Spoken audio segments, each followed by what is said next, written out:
This is the Recbu A70. This is a Rotanium 502.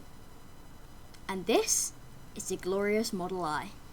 And today I'm going to be giving you a little bit of a review of those three mice that I got for $15 in an auction lot.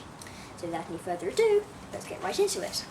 We'll kick things off with our Rotanium. This is a Rotanium wired mouse. It's a Rotanium 502, as I think it's called on their website. Definitely not a copy of a Logitech G502. So this mouse is a pretty good mouse. You can see it's got some kind of okay RGB. It's not the best. Could do with some improvement, I suppose, but it is a pretty nice clicky mouse. The buttons are quite clicky, which is quite a nice thing, but it really doesn't feel very premium at all. It feels like a plasticky office mouse, and the scroll wheel moves every time you click the buttons too hard. It's not a great thing. Additionally, it doesn't have any extra buttons on the sides. It only has a left and a right mouse button, and I don't think it has a sensor of most modern gaming mice. It also doesn't help that on the back of this mouse they spelt the word wired wrong. How do you manage to do that? And also they advertised in big letters made in China on the back, which wasn't the most promising thing if you wanted to buy a new gaming mouse because it's not of the highest quality. I think this mouse would probably cost around $5 to $10 maybe, or cheaper on AliExpress, and I would not recommend buying this if you can even find it. Good luck. But I don't think it's a very good gaming mouse. I'm just not a big fan. The RGBs look really they look really weak. They're not very good RGB. I don't like them at all. I don't think this is a great mouse. Now the Recbu is a very interesting mouse.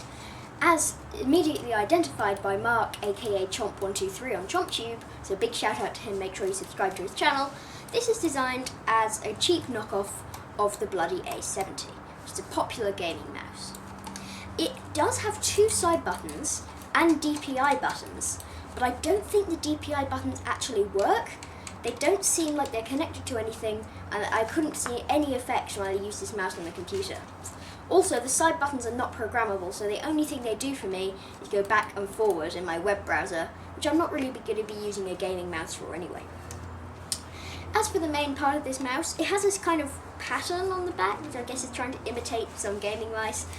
I don't like it that much. It looks pretty bad. It has the Recbu branding on it, and it has a little bit of a bumpy surface on the mouse buttons, which could be good for drag clicking.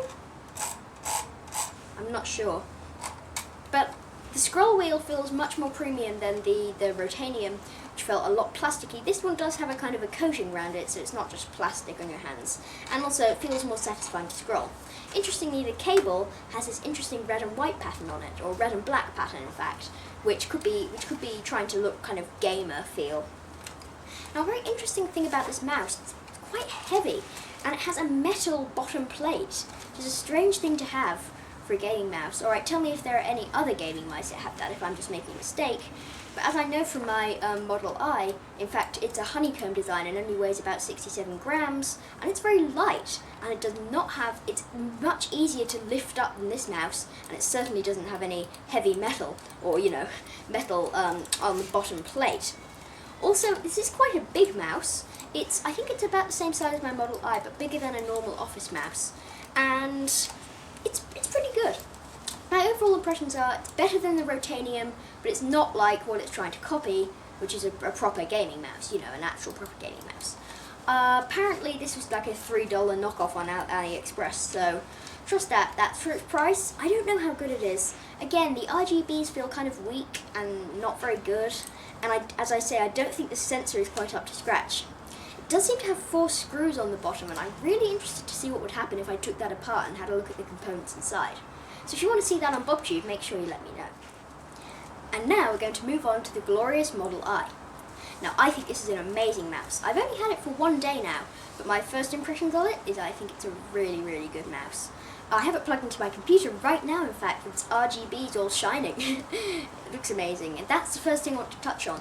The RGB is incredible. It has very nice effects, all fully configurable through the glorious core application, but it has really nice RGBs. It has down the sides and around the scroll wheel, and it just looks really, really good.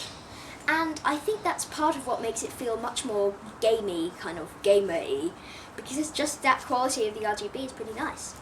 And then on to the actual quality of the mouse itself. As I might have mentioned before, it's a honeycomb mouse, which means it has kind of notches and holes in the main part where your palm would sit, instead of just completely flat. So that means you could see a little bit inside the inner workings of the mouse too, which is pretty cool. But also that means it's extremely light, maxing out at 67, 68 grams I think, so definitely under 70 grams. And I've noticed this. It's coming from an old-fashioned office mouse, which is quite heavy. It's so nice to have a light mouse. Also, it has very convenient DPI buttons on it, which I can easily use to adjust the DPI up and down. And talking of buttons, it has 4 extra buttons. So it has a home, forward and back button on the side, and also an extra button which they call the sniper button on the side as well, which you press with the tip of your thumb. It drag clicks very well. I've been able to drag click 20 CPS on it, which is incredible for me, because I basically know nothing about drag clicking, and I think it's a great mouse to do that.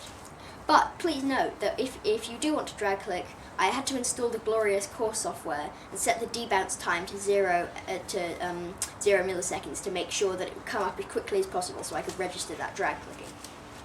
Overall, I think it's an absolutely amazing mouse. I'm really enjoying it so far, and I'll make sure I'll post give you updates on what I'm thinking about it, reviews, and a video playing Minecraft with it too. So that's about it for this video. I think I've explained those 3 mice pretty well. If you've enjoyed this video, make sure hit that subscribe button, like this video, and comment. And I'll see you next time. Bye!